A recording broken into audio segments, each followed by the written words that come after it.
2025ஆம் ஆண்டு காப்போத சாதாரணதர மாணவர்கள் அனைவருக்கும் வணக்கங்களை தெரிவித்துக் கொண்டு இன்றைய காணொளியானது 2025ஆம் ஆண்டு காப்போத சாதாரணதர மாணவர்கள் 2026ஆம் ஆண்டு பிப்ரவரி மார்ச் அளவில் பரீட்சைக்கு தோற்ற உள்ள மாணவர்களுக்கான காணொளியாக இது அமைய இருக்கின்றது. அந்த வகையில் இந்த காணொளியானது பகுதி 2 வினாவிலே முதலாவது வினா தொடர்பான ஒரு விடையளித்தல் நுட்ப முறைகளை உள்ளடக்கினதாக இந்த காணொளி அமைய. இந்த கட்டாய வினா முதலாவது வினா உங்களுக்கு தெரியும், பகுதி 2ல் கட்டாய வினாவாக அமையும்.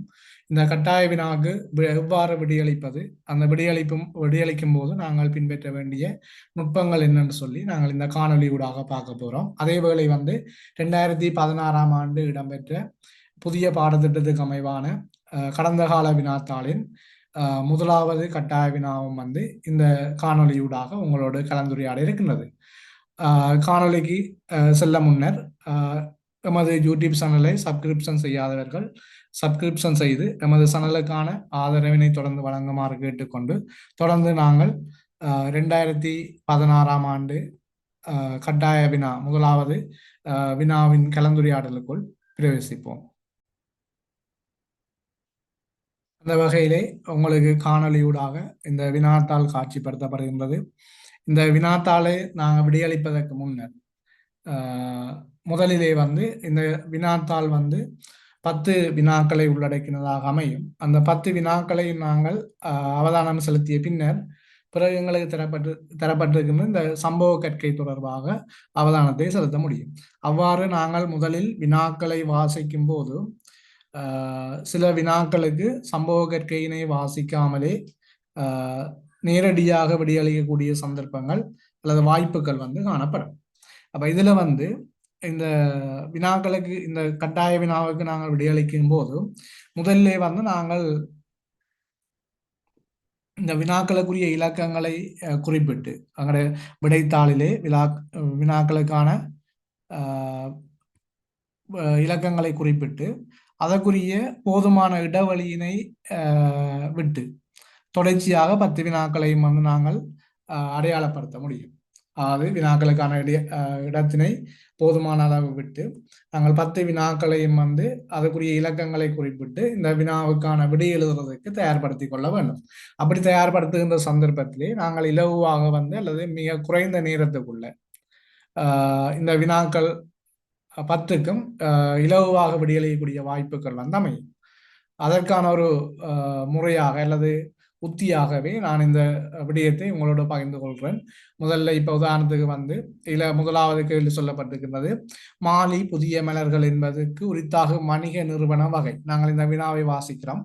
விடைத்தாளிலே முதலாவதில் ஆனா பிரிவுக்கு வணிகம் உரித்தாக நிறுவன வகை என்று கேட்டபடியா ஒரு ரோல்ல அதற்குரிய விடையை எழுத முடியும். இருந்தாலும் நாங்கள் 2 ரூலை விட்டு அடுத்தது ஆவண்ணா பகுதிக்குரியதை வாசிப்போம்.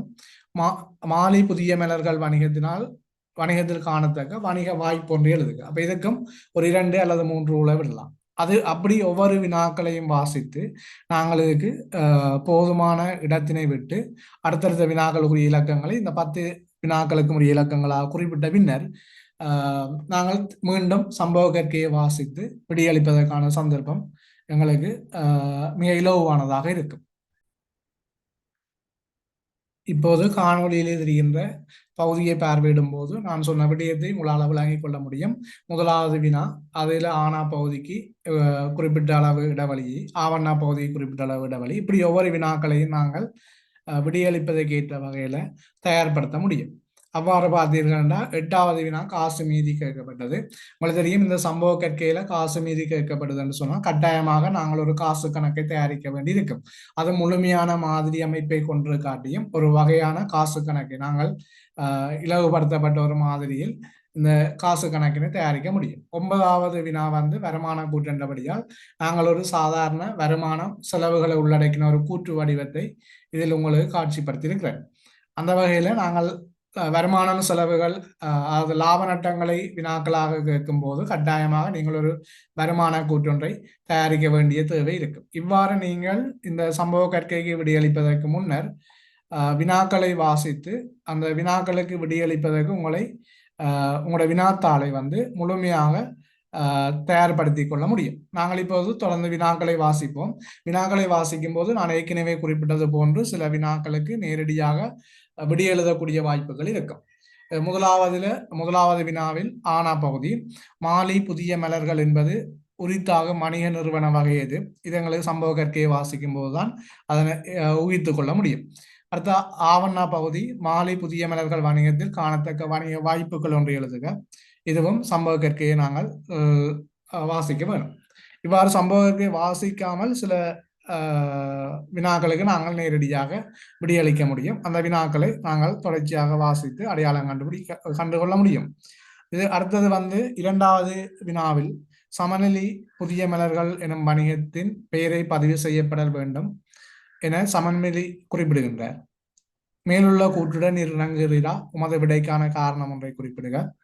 மூன்றாவது ஆனா பகுதி, மாலை புதிய மலர்கள் எனும் வணிகத்துடன் ஒப்பிடும்போது சமநிலை புதிய மலர்கள் வணிகம் கொண்டுள்ள அனுகூலம் ஒன்றையும் பிரதிகூலம் ஒன்றையும் எழுதுக. அடுத்ததாக சமநிலை புதிய மலர்கள் வணிகத்துக்கு உதவியாளர் ஒருவர் ஆட்சேர்ப்பு செய்யப்பட்டமை குறித்தாக முகாமைத்துவ கருமம் யாது? இந்த பகுதியை பார்த்தீங்கன்னா இந்த முகாமைத்துவ கருமம் என்று கேட்கும்போது சில விடயங்களை நாங்கள் முன்னமே ஊகித்து வைக்க முடியும். இப்ப திட்டமிடல் என்றது வந்து ஒரு சம்பவத்துல குறிப்பிடப்படும் போது அது திட்டமிடல் அல்லது தீர்மானம் என்ற பதத்தோடு காணப்படுறதாக இருக்கும். அந்த திட்டமிடல் என்ற முகாமைத்துவ கருமத்துக்குரிய விடயப்பரப்பு தீர்மானித்தல் அல்லது திட்டமிடல் என்ற ஒரு சொற்பதத்தோட வந்து அது அடையாளப்படுத்தப்பட்டதாக இருக்கும். அதே மாதிரி ஒழுங்கமைத்தலின் போது இந்த ஒரு வணிகத்துக்கு கிடைக்கின்ற சகல வளங்களும், அது இயந்திரங்களை கொண்டு வரலாம், தளவாடங்களை கொள்வனவு செய்யலாம், மூலப்பொருட்களை கொள்வனவு செய்யலாம், ஊழியரை ஆட்சேர்ப்பு செய்யலாம், அவர்களுக்குரிய பதவிகள் கடமைகள் பொறுப்புகளை பிரித்து கொடுக்கலாம்.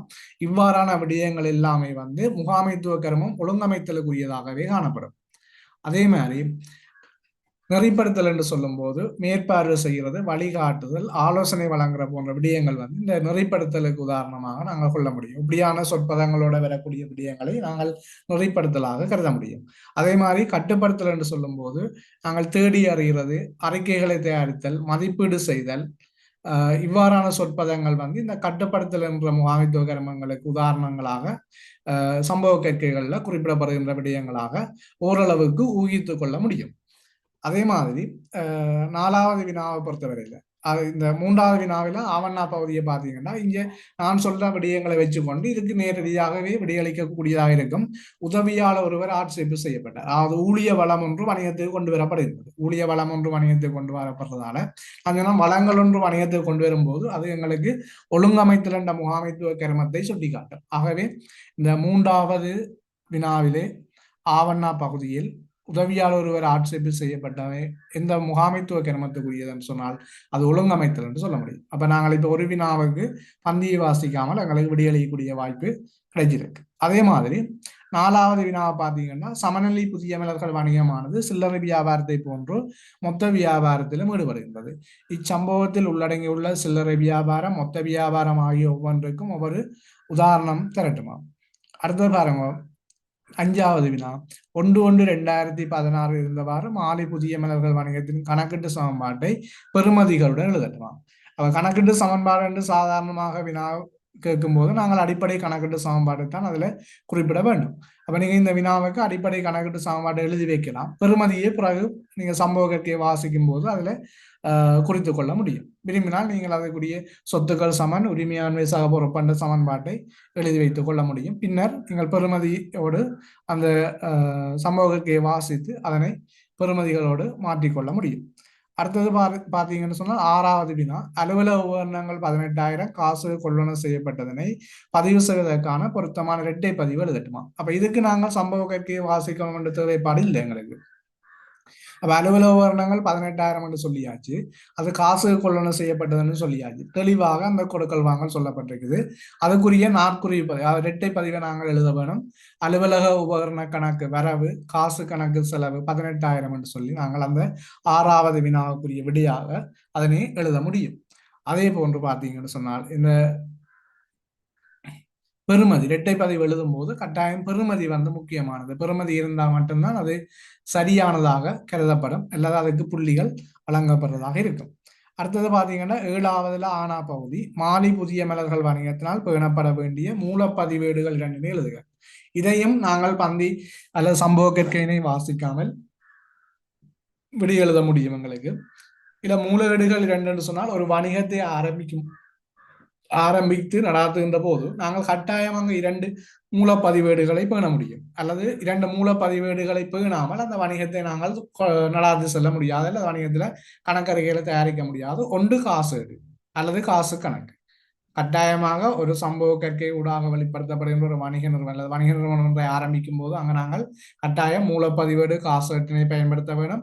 அடுத்ததாக பொதுநார் குறிப்பீட்டை பயன்படுத்த வேணும். அப்ப நீங்கள் இதுக்கு சம்பவ கற்கையை வாசிக்காமல் மூலப்பதிவேடுகள் என்று கேட்கும் போது நேரடியாகவே நாங்கள் விடை எழுத முடியும். மூலப்பதிவேடு ஒன்று காசேடு அல்லது காசு கணக்கு, அடுத்தது பொதுநார் குறிப்பீடு.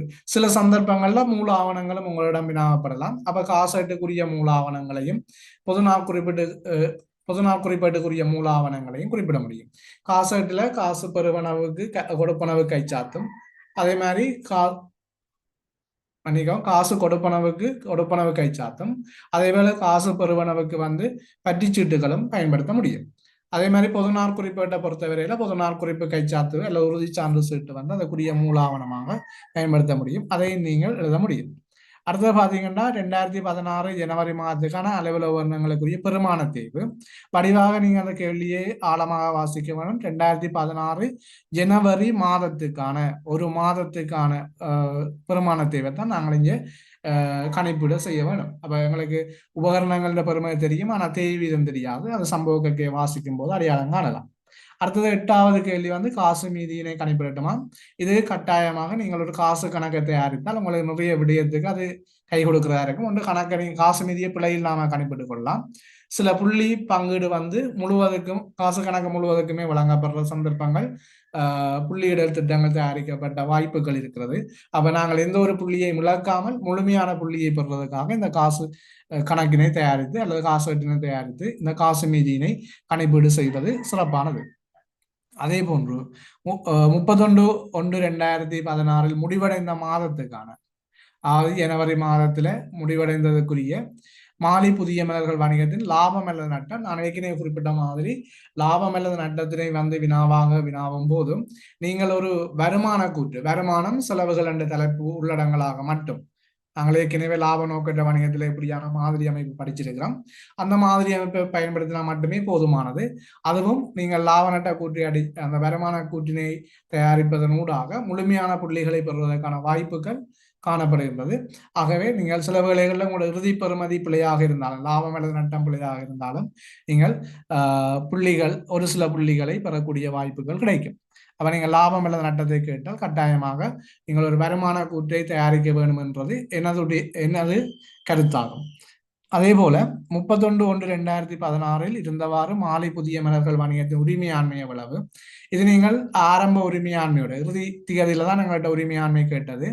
ஆரம்ப உரிமையாண்மையோட நாங்கள் இந்த மாதத்துக்கான லாபம் அல்லது நட்டத்தை சீராக்கும் போது அல்லது சேர்க்கும் போது இந்த இறுதி உரிமையாண்மையை கணிப்பீடு செய்ய முடியும். நீங்கள் அதுக்கு வேறு வழிகளை தேடாமல், சில பேர் அந்த திரும்ப கணக்கிட்டு சாம்பாடு செய்கிறார்கள் அப்படி எல்லாம் இருக்குது.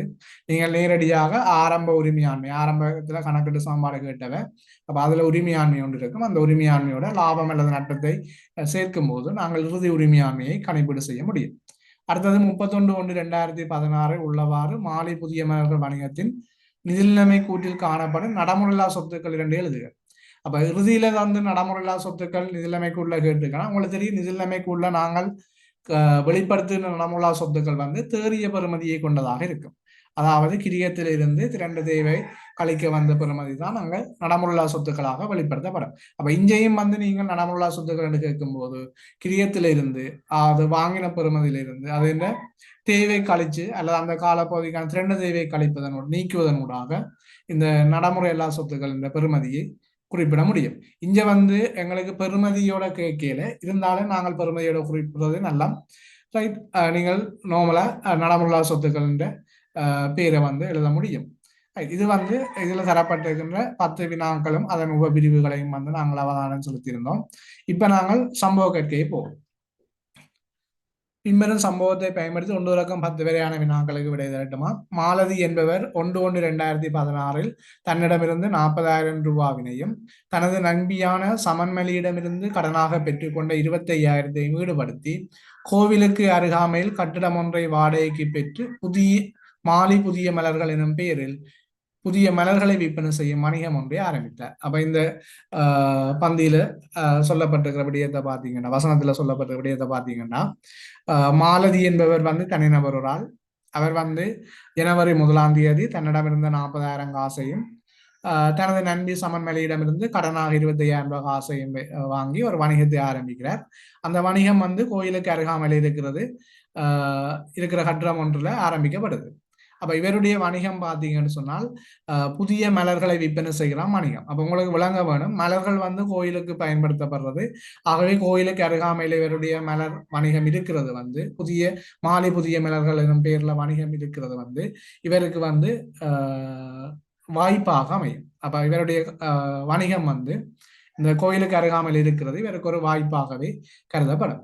தொடர்ந்து பாருங்க, விற்பனை செய்ய உள்ள மலர்களை பேணுவதற்காக அன்றைய தினமே ரூபாய் 20,000 பெறுமதியான கூடைகள் காசுக்கு கொள்ளன செய்யப்பட்டன. அப்ப நீங்கள் ஒழுங்கமைத்தலுக்கு இந்த கூடைகள் கொள்ளனவு கூட எழுத முடியும். அப்ப அன்றைய தினமே என்று சொன்னால் 1ஆம் தேதியே. அப்ப 1ஆம் தேதியில என்ன கேள்வி கேட்டாலும் இப்ப அதுக்குள்ள 3 விடயம் வரும் பாருங்க. என்ன பெறுமதி 1ஆம் தேதிக்குள்ள உரிமையாண்மையை கேட்கிறோம்னா சமன்மலையின் மூலதனம் 40,000 பெறணும், நண்பின் கடன் 25,000 பெறணும், அதே போல அன்றைய தினத்துக்குரிய கூட கொள்ளனவுக்குரிய 20,000 தாக்கமும் அதுல நாங்கள் உள்ளடக்க வேணும்.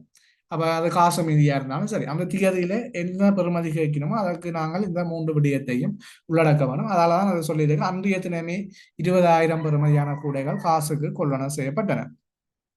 கோவிலுக்கு நாளாந்தம் வருகை தரும் பெரும் எண்ணிக்கையான பக்தர்களுக்கு மலர்களை விற்பனை செய்தலும். அப்ப கோயிலுக்கு வாராக்கள் என்ன செய்யணும்னா மலர்களை வாங்கி நேரடியாக கோயிலுக்கு கொண்டே அல்லது கடவுளுக்கு கொண்டே அதை சாத்த போயிடும்.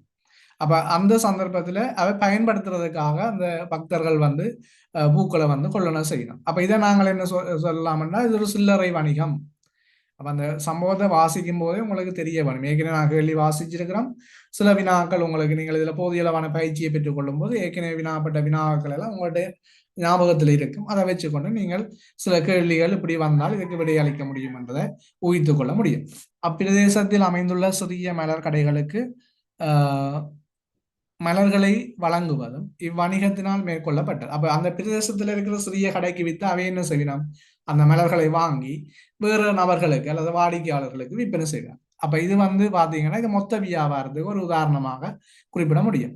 அடுத்து ஜனவரி மாதத்துக்கான தகவல்கள் தந்திருக்கணும். அதுல காசு கொள்ளன செய்த மலர்கள், காசு கொள்ளன செய்த அலுவலக உபகரணம், காசுக்கு விற்பனை செய்த மலர்கள், மாதாந்த கடன் வட்டி செலுத்தியது, கட்டட வாடகை செலுத்தியது, மலர்களுக்கான போக்குவரத்து செலவுகள் செலுத்தியது, சென்மதியாக உள்ள மின்சார கட்டணங்கள், ஏனைய செலவுகள் செலுத்தினது போன்ற தகவல்கள் அந்த மாதத்துக்குரிய தகவல் என்று தந்திருக்கிறார். அதே போல பார்த்தீங்கன்னு சொன்னால் தொடர்ந்து 31/1/2016 மலர்கள் எஞ்சி இருக்கவில்லை. அதாவது விற்பனைக்காக வாங்கின மலர்கள் எதுவும் எஞ்சி இருக்கவில்லை ஏன்னா அதன் கருத்து என்ன, இருப்புகள் எதுவும் இல்லை. இறுதியாக எந்த விதமான இருப்புகளும் இல்லை.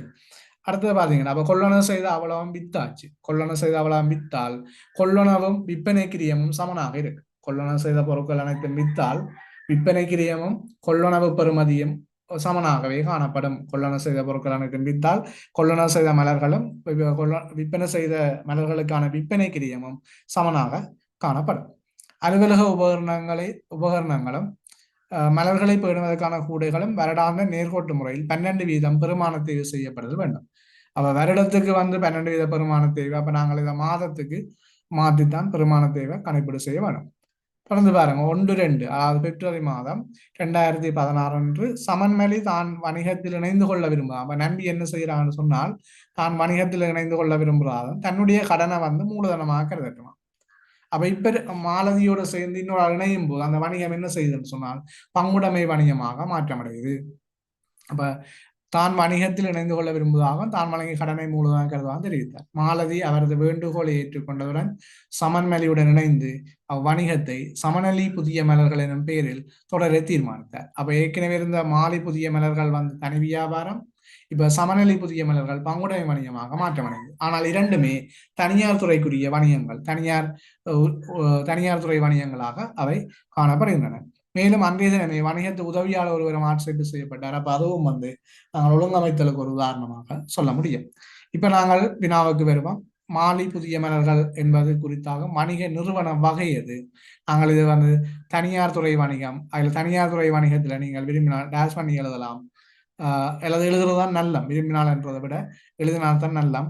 அது தனியார் துறை, தனி வியாபாரம் அல்ல தனியார் உடைமை என்று சொல்லி நாங்கள் எழுத முடியும். அப்ப முதலாவது ஆனாவுக்கு தனியார் துறை, அதுல தனி வியாபாரம்,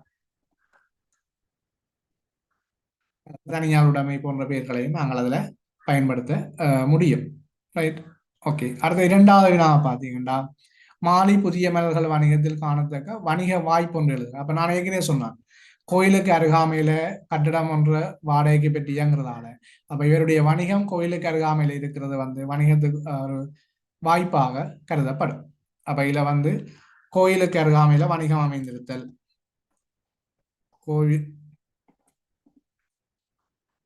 கோயிலுக்கு அருகில்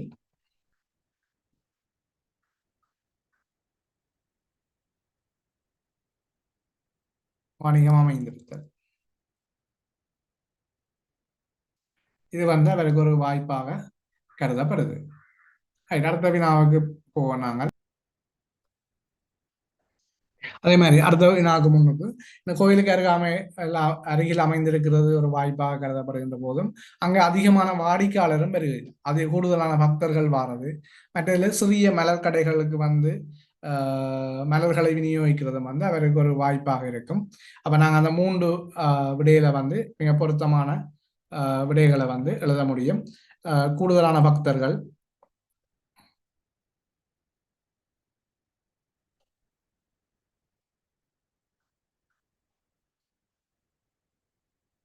அதே மாதிரி சிறிய மலர் கடைகள், அண்மையில் சிறிய மலர் கடைகள்னு சொல்லி எழுத முடியும். ரைட், அதுல உங்களுக்கு சில மேலதிக விடைகளை நான் சொல்லி கொண்டு போகலாம் நினைக்கிறேன். எல்லா வினாக்களையும் உங்களுக்கு இதுல எழுதாமல் அண்மையில் சிறிய மலர் கடைகள் மேலதிகமான விடைகளை நான் இதுல குறிப்பிட்டு காட்டுறேன். முடிஞ்ச கணக்கு பகுதிகளை முழுமையாக அதுல உங்களுக்கு செய்து பூரண விளக்கத்தோட வழங்க இருக்கிறேன். ரைட், நாங்கள் இப்ப அடுத்த கேள்விக்கு போவோம். இரண்டாவது கேள்வி, சமநெளி புதிய மலர்கள் எனும் வணிகத்தின் பேர். உங்களுக்கு தெரியும், இப்ப சமநெளி புதிய மலர்கள் என்ற வணிகம் பங்குடைமை வணிகம். அப்ப இந்த பங்குடைமை வணிகம் யார் ஆரம்பிச்சுன்னு சொன்னால், ஒன்று மாலதி, அடுத்தது சமன்மலி. அப்ப இங்க ரெண்டு பேரும் இணைந்து ஆரம்பிக்கிறதால ரெண்டு பேர்ட்ட சொந்த பேர்லையும் இந்த வணிகம் இல்லை. பாருங்க, சமநெளி என்ற பேர்ல ஒரு பொதுவான பேர்லாம் இருக்கு. அப்ப பொதுவான பேர்ல இருந்தா என்ன செய்யணும்? கட்டாயம் பதிவு செய்யப்படுதல் வேண்டும். அப்ப நீங்கள் என்ன செய்யணும்டா, இதுக்கு இந்த மேலுள்ள கூட்டுடன் இணங்குகிறீரா? அப்ப இதுல சமன்மலி குறிப்பிட பதிவு செய்யணும்னு சொல்லி அந்த கூட்டோட நீங்கள் இணங்குகிறீரான்றதுதான் கேள்வி. அப்ப நீங்கள் ஆம் என்று சொல்லுவீங்கள் அல்லது இணங்குகிறேன் என்று சொல்லுவீங்கள். ஆம் அல்லது இணங்குகிறேன் என்று சொல்லிட்டு அதுக்குரிய காரணத்தை எழுதுவீங்க. என்னன்னா, இது பொது பேர்ல காணப்படுறதால முடிஞ்ச அளவுக்கு நீங்க சட்டத்தை பயன்படுத்தி எழுதுறது நல்ல. அப்ப உரிமையாளர் தவிர்ந்த பொது பேரில் காணப்படுவதால் 1918ஆம் ஆண்டு 6ஆம் இலக்க வணிக பேர் பதிவு கட்டளை சட்டத்துக்கு அமைவாக பதிவு செய்யப்படுதல் வேண்டும் என்று சொல்லி நாங்கள் அதுக்கு பூர்ணமான விடையினை குறிப்பிட முடியும். அதே மாதிரி மூன்றாவது வினா, மாலி புதிய மலர்கள் எனும் வணிகத்தில் ஒப்பிடும்போது சமநிலை புதிய மலர்கள் வணிகம் கொண்டுள்ள அனுகூலம் ஒன்றையும் பிரதிகூலம் ஒன்றையும் எழுதட்டுமா? அப்ப இப்ப உங்களுக்கு விளங்கம் மாலி புதிய மலர்கள் தனி வியாபாரம், சமநிலை புதிய மலர்கள் பங்குடைமை. அப்ப என்னென்றால், தனி வியாபாரத்தோட ஒப்பிடும் போது பங்குடைமை வணிகம் கொண்டுள்ள அனுகூலம் ஒன்றையும் பிரதிகூலம் ஒன்றையும் எழுதட்டுமா? இதுல ஒரு விடயத்தனையும் கவனிங்க. அனுகூலம் ஒன்றை கேட்கிறோம்னா நீங்க ஒன்றை மட்டும் எழுதுறது இல்லை, உங்களுக்கு ஒரு மேலதிகமாக ஒரு 2 அனுகூலங்களையும் எழுதும், ஒரு 3 அனுகூலத்தை எழுதுறது. சில நேரங்கள்ல நீங்கள் முதலாவதாக எழுதின அனுகூலங்கள் பொருத்தமில்லாததா இருக்கலாம்.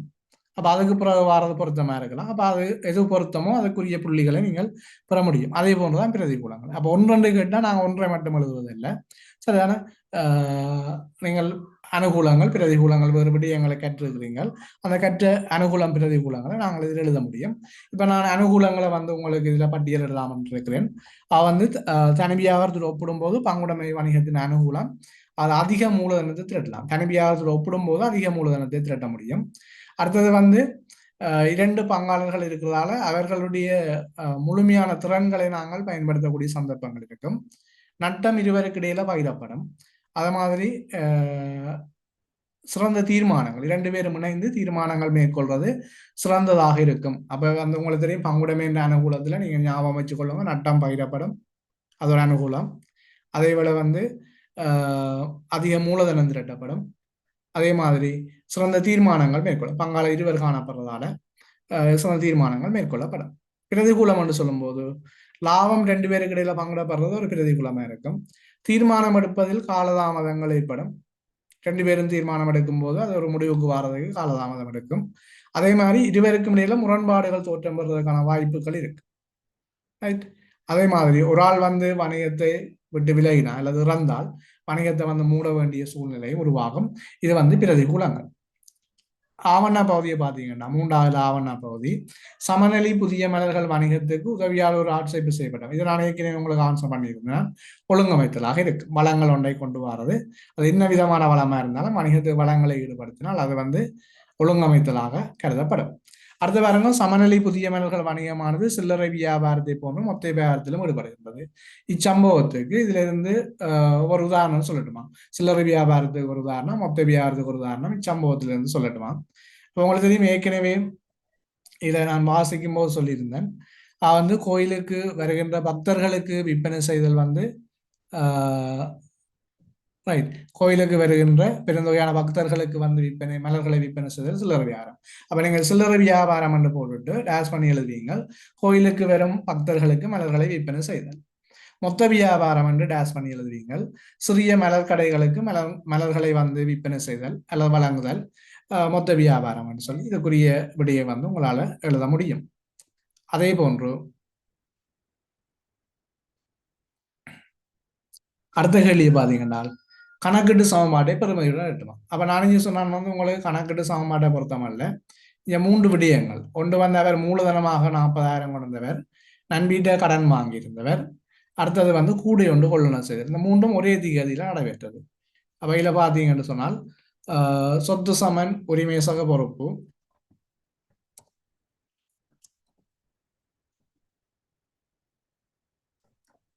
உரிமையாண்மை சக பொறுப்பு.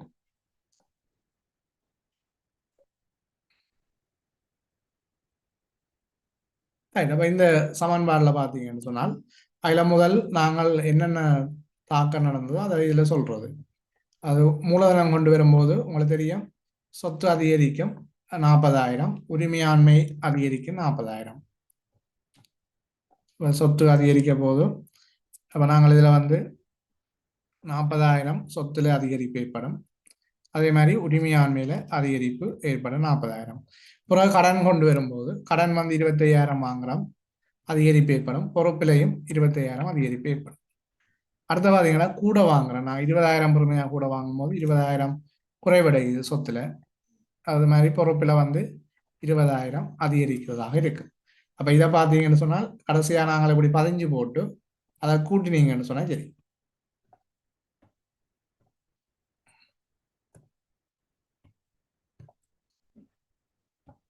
Right, okay. அப்ப இதை இந்த கூட்டுத்தொகையை பார்த்தீங்கன்னா நீங்க கடைசியா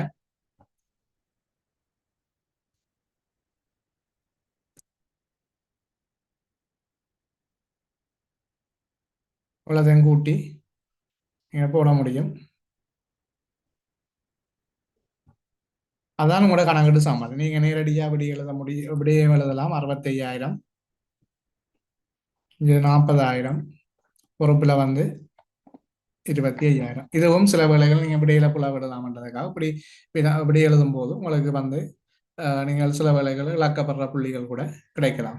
சரிதானே? அப்ப 65,000, சொத்துக்கள் 65,000, 40,000 உரிமையாண்மை, பொறுப்புகள் 25,000. ரைட். அடுத்தது பார்த்தீங்கன்னு சொன்னா அடுத்த கேள்விக்கு போவோம்.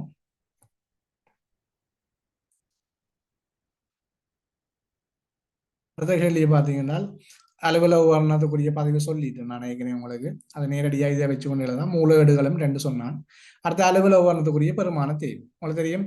அலுவலக உபகரணத்துக்கான பெருமான தேய்வு 18,000 இருக்கு. அலுவலக உபகரணம் 18,000 தான் இருக்கணும். அதுல வந்து 18,000 நீங்கள் இதுல வந்து 100 மேல் 12 போடுவீங்க. அதை வந்து 12ஆல பிரிக்கவும் வேணும். சரியான அப்ப இதுல வந்து உங்களுக்கு அந்த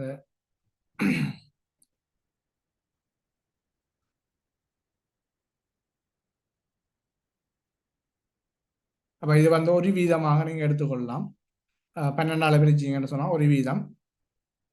அப்போ ஒன்றின்கீழ் 100 அப்படி சுருக்கினம் என்றால் அந்த 12 வீதத்தை 12ஆல சுருக்கினம் என்றால் மாதத்துக்குரிய வீதம் எங்களுக்கு கிடைக்கப்பெறும். உங்களுக்கு தெரியும் மாதத்துக்குரிய வீதம் வந்து ஒரு வீதம் என்று பெறப்போகுது. அதான் நான் 100 மேல் 1 போட்டிருக்கிறேன். சரிதானே? அவன் 100 மேல் 1 சொன்னால் இதுல 12,000 2 சைவரை வெட்டிங்க என்றால் 180 இந்த வருஷத்துக்கு இந்த மாதத்துக்குரிய தேய்வாக இருக்கு. என்றால் இதுல ஏற்கனவே 12 வீதம் என்று தந்தவன் நான் 12 வீதத்தை 12 வீதம் வருஷத்துக்குரியது. ஆகவே வருஷத்துல 12 மாதங்கள் இருக்கும். 12ஆல பிரிக்கும் போது ஒரு மாதத்துக்குரிய தேய் வீதம் ஒரு வீதம். ஆகவே 18,000 தர 100 மேல் 1 என்று சொல்லி நாங்கள் 180 ரூபாய் இந்த மாதத்துக்கான பெருமான தேவைன்னு சொல்லி கணக்கீடு செய்திருக்கிறோம். அடுத்த 7வது வினா பாருங்க. மாலி புதிய மலர்கள் வணிகத்தினால் பேணப்பட வேண்டிய மூலப்பதிவு சாரி 7வது வினா பார்த்திருக்கிறோம். அடுத்தது 8வது வினா காசு கையில் உள்ள காசை கணிப்பிடணும். அப்ப காசை கணிப்பிடணும்னா உங்களுக்கு தெரியும் இதில் இருக்கிற எல்லா அமௌண்ட்டையும் நீங்கள் பார்க்க வேணும். முதல்ல அதை செய்யுங்க. இது காசுக்கு வெறும் பெறாது என்று அடையாளம் காண்றான் இந்த விஷயம். அப்ப எல்லா அமௌண்ட்டையும் பாருங்க. முதல் 40,000 இருக்குது. அப்ப நீங்கள் அது காசு பெறும் காசு கணக்குல வரவு. அடுத்த கடன் வாங்குறீங்கள் இதுவும் காசு வரவு. அலுவலகம் வாங்கும்போது காசு வெளியில போகும். அப்ப காசு செலவு. காசுக்கு மலர் கொள்ளணும் செய்யும் போது காசு வெளியில போகும். அதே மாதிரி மேல சொல்லப்பட்டது வந்து கூட கொள்ளணும் 20,000. அடுத்த அலுவலக கொள்ளணும். காசுக்கு விற்பனை செய்யும் போது காசு பெறும். மாதாந்த கடன் வட்டி செலுத்தி இருக்கிறோம். ஆகவே காசு போகும் வெளியில. கட்டிட வாடகை செலுத்தி இருக்கிறோம். காசு வெளியில போகும். மலர்களுக்கான போக்குவரத்து செலவுகள் செலுத்தி இருக்கிறோம். காசு வெளியில போகும். சென்மதியாக உள்ளனா செலுத்தப்படையில. அப்ப இது வந்து காசு கணக்குல பதிய வராது. அப்ப ஏனைய செலவுகள் செலுத்தினா இதுவும் வந்து காசு கணக்குல நாங்கள் பதிவு செய்து கொள்வோம். ரைட். அப்ப இது வந்து பாத்தீங்கன்னு சொன்னா காசு கணக்குல நாங்கள் இவ்வளவுத்தையும் பதிவு செய்து மீதியை கணக்கீடு செய்ய முடியும். மூலதனம் வந்து கொண்டு வந்தது 40,000 காசு வரவு. அடுத்தது சமன்மேலையின் கடன் 25,000 கடன் என்று போடுவீங்கள் 25,000. அதே பிறகு பாத்தீங்கன்னா இதில் கூடை கொள்ளளவு 20,000 காசு வெளியில போகும். அப்ப காசு செலவு. அடுத்தது வந்து மலர் கொள்வனவு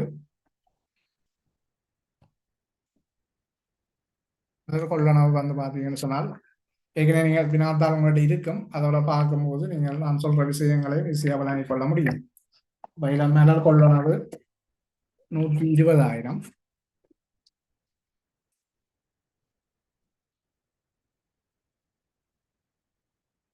அதே மாதிரி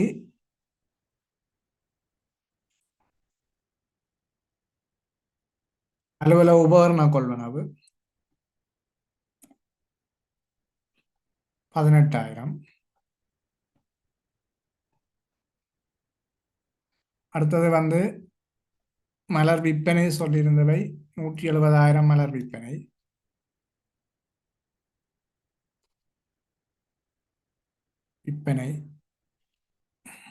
அடுத்தது வட்டி செலுத்தி இருக்கிறோம் 150. அடுத்தது வாடகை செலுத்தி இருக்கிறோம் 4,000.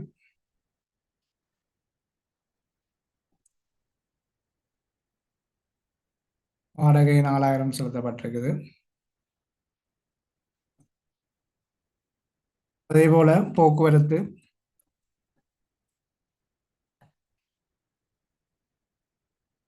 5000 காசு வழியில போகுது. அடுத்த வந்து இணைய செலவு 8000 காசு வழியில போகுது.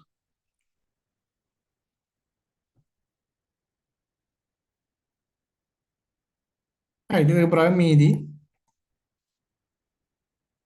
சென்றது சமப்படுத்தினீங்கன்னா ஒரு பெறுமதி ஒன்று கிடைக்கும். அப்போ இதில் உங்களுக்கு இதில் பெருமனவை கூட்டி கொடுப்பனவுல இருந்து கழிச்சிங்கன்னு சொன்னால் மொத்தமாக வந்து எங்களுக்கு 59,750 மீதியாக இருக்கும். அப்போ காசு மீதியின் பெறுமதி 59,750 காசு மீதி. ரைட். அடுத்தது பார்த்தீங்கன்னு சொன்னால் லாபம் அல்லது நட்டம் கேட்டவை அதையும் நாங்கள் ஏற்கனவே காசாக கொடுத்தா என்ன கொடுக்காட்டி என்ன அனைத்து வருமானங்களும் செலவெல்லாம் கொண்டு வரணும். நீங்கள் மேலிருந்த ஒவ்வொரு அமௌண்ட்டாக பார்த்து கொள்ளுங்க. 40,000 மூலதனம், அது உரிமையாண்மை, அது வராது. அடுத்தது கடன் வராது. அடுத்தது பார்த்தீங்கன்னு சொன்னால் விற்பனை ஒரு வருமானமாக வரும். அப்போ ஒரு வருமானம் தான் இருக்குது. நேரடியாக போடுங்க 170,000. அடுத்தது பார்த்தீங்கன்னு சொன்னால் செலவுகளில் இந்த மலர் கொள்வனவு இறுதி இருப்பு இல்லாதபடியால் அப்படியே போடுவோம். அதே மாதிரி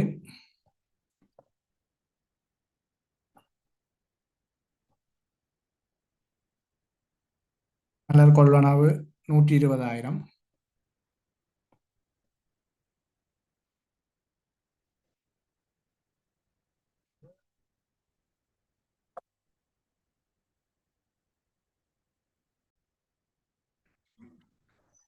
அடுத்தது பார்த்தீங்கன்னா வட்டி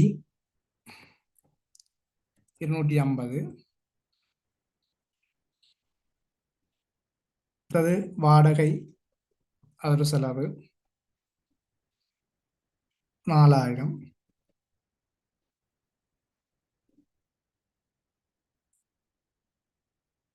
போக்குவரத்து 5,000.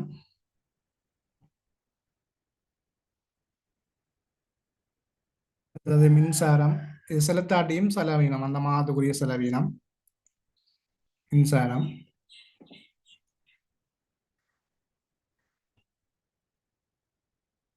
மின்சாரம் வந்து 1000. அடுத்தது ஏனைய செலவுகள் 8,000.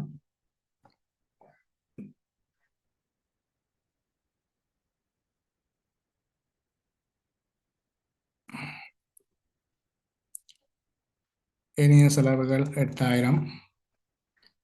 அடுத்தது பார்த்தீங்கன்னு சொன்னால் தேய்வு இருக்குது. அலுவலகமான தேய்வு, மற்றது கூடைக்குரிய தேய்வு, ரெண்டையும் சேர்த்து பெருமான தேய்வுன்னு சொல்லி அலுவலகமான தேய்வு 180. கூடை என்ற தேய்வும் நீங்கள் 12 வீதம் கணிப்பிடலாம். ரெண்டையும் சேர்த்தா 380 தேய்வு. அப்போ இதில் வந்து பார்த்தீங்கன்னா நீங்கள் வருமானத்திலிருந்து செலவாக கழிச்சிங்கன்னு சொன்னால் எனக்கு லாபம் கிடைக்கும்.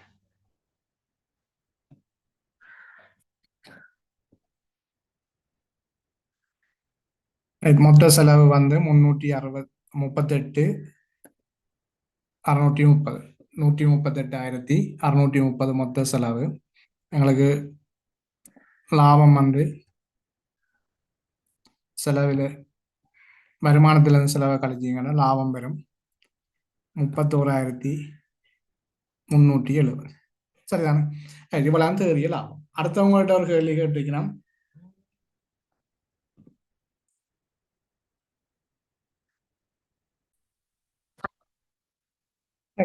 லாபம் 31,370. ரைட். இதில் வந்து நீங்கள் இறுதியில் வந்து உங்களுக்கு உரிமையாண்மை கேட்டபடியால் ஆரம்ப உரிமையாண்மை வந்து 40,000, அதோட தேறிய லாபம் 31,370 கூட்டினீங்கன்னா இறுதி ஜனவரி மாதம் 31ஆம் தேதி உரிமையாண்மை வந்து 71,370. ரைட். அடுத்த அதில் 10ஆவதுல ஆவணா கேள்வி கேட்டவை நடைமுறையில்லா சொத்துக்கள். நடைமுறையில்லா சொத்துக்கள் வந்து பெறுமதியோட கேட்டிருந்தா நீங்கள் ரெண்டு தேவும் கழிச்சு போட்டு அல்ல நீக்கி போட்டு குறிப்பிடணும். இங்கே வந்து பொதுவாக நடைமுறையில்லா சொத்துக்கள் கேட்டபடியால் நீங்கள் அலுவலக உபகரணம் உண்டு, அடுத்தது மலர் கூடை இன்னொன்று சொல்லி எடுக்கலாம். நினைக்கிறேன் இந்த காணொலியில் குறிப்பிட்ட இந்த சம்பவ கற்கை வந்து உங்களுக்கு விளங்கி இருக்கும், பூர்ணமாக விளங்கி இருக்கும்னு நினைக்கிறேன். ஏதாவது குழப்பங்கள் அல்லது உங்களுக்கு விளக்கம் இல்லாத பிரச்சனைகள் இருக்குமாக இருந்தால் நீங்கள் எனக்கு கொமெண்ட்ஸ் ஊடாக தெரியப்படுத்துங்கள். நான் மீண்டும் அடுத்த காணொலியில் உங்களுக்கு அடுத்த சம்பவ கற்கையை பற்றி சொல்லும்போது உங்களுக்கு பூரணமான விளக்கம், அதுக்குரிய தெளிவான விளக்கம் வழங்கப்படும். தொடர்ந்து எமது சேனலை சப்ஸ்கிரிப்ஷன் செய்யுங்கள். தொடர்ந்து இணைந்திருங்கள். அனைத்து காணொளிகளும் இந்த பரீட்சை எழுதுவதற்கு முன்னர் உங்களுக்கு கிடைக்கப்பெறும். நன்றி.